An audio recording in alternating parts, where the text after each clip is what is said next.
Bonjour, bienvenue dans cette nouvelle émission de la série Tribulation des inventeurs.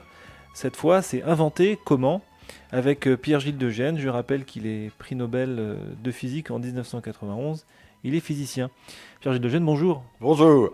Je voulais vous demander, Pierre-Gilles de Gennes, c'est vrai que vous avez été physicien, or vous êtes tourné vers les matières molles, l'école. Je crois que c'est d'ailleurs... C'est-à-dire les polymères, ce qui fait nos textiles, les cristaux liquides que nous avons dans nos affichages de voitures, les colloïdes, c'est-à-dire la matière très divisée, ce qu'on trouve dans de la peinture ou dans du lait ou des choses comme ça. Vous avez eu votre prix Nobel grâce à ça? Ce genre de choses. Et bien maintenant, il paraît que vous êtes devenu biologiste alors. Ouais, j'ai un certain intérêt pour le fonctionnement du cerveau et en particulier à un niveau très modeste, hein. Je suis qu'un étudiant qui essaye de produire, en particulier sur le fonctionnement de la mémoire, les objets de mémoire. Est-ce qu'un souvenir, par exemple d'une odeur, c'est un des souvenirs les plus simples, est stocké dans une cellule unique, ou est-ce qu'il est stocké dans un grand nuage, ou est-ce qu'il est stocké dans un petit groupe? Et finalement, ma conclusion, c'est le petit groupe.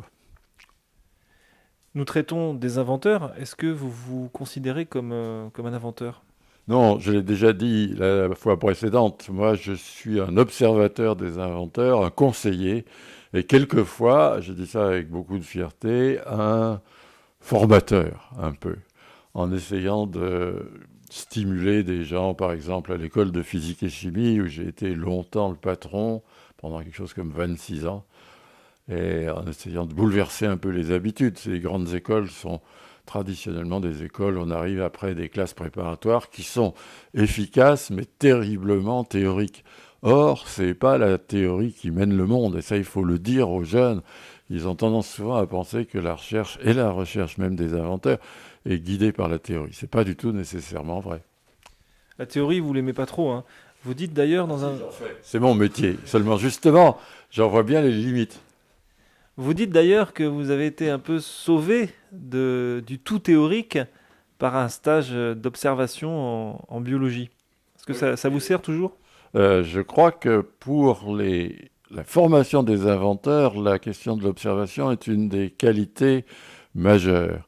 Je cite souvent l'exemple de ce jeune nordique qui s'appelait Ekman dans les années 1900 et qui se baladait le long de la Baltique au printemps. Il y avait le dégel, il y avait des glaçons sur la mer, il y avait un vent d'ouest, les glaçons allaient vers l'est. Ça, c'est ce qu'un crétin comme moi aurait vu. Mais Ekman, qui était un fin observateur, a bien regardé les glaçons qui défilaient. Et il a repéré que les glaçons n'allaient pas exactement dans le lit du vent, qu'ils allaient à un petit angle de travers. Et ça l'a provoqué. Et il est rentré chez lui, il a ruminé pendant quelques mois, il a conclu que la seule façon de comprendre ça, c'était de prendre en compte la rotation de la Terre. Et il a construit une théorie qu'on appelle la théorie des couches d'Ekman, qui est maintenant une des bases de l'océanographie. Mais ce que je dis toujours à mes étudiants, c'est que le côté théorique, c'est du calcul bébête que n'importe qui peut faire, alors que l'observation que les glaçons ne vont pas dans le lit du vent, c'est ça le point critique. Et est-ce qu'un inventeur peut apprendre à observer à tout âge? Bien, moi, justement, j'ai un peu appris à Banyuls, où on nous emmenait, par exemple, sur le bord de la mer, ce qu'on appelle le trottoir d'algues calcaires, où il fallait repérer des tas de petites bestioles, ou dans des grottes pour chercher des insectes qui vivent uniquement dans l'obscurité, ou bien soulever des pierres, trouver un petit scorpion, le prendre sans se faire piquer, sans l'abîmer, le ramener au labo, le mettre dans de la paraffine, l'ouvrir avec deux épingles en regardant avec une loupe. C'est pas cher, hein, tout ce que je vous décris là.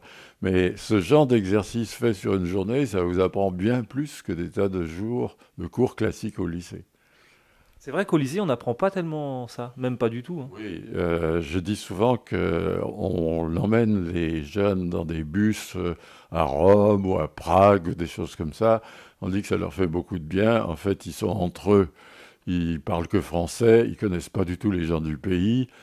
Et on ferait bien mieux avec les mêmes bus de les emmener faire des balades botaniques ou des balades géologiques ou des choses de ce genre, observer la nature. Est-ce que c'est facile d'inventer, Pierre-Gilles de Gênes?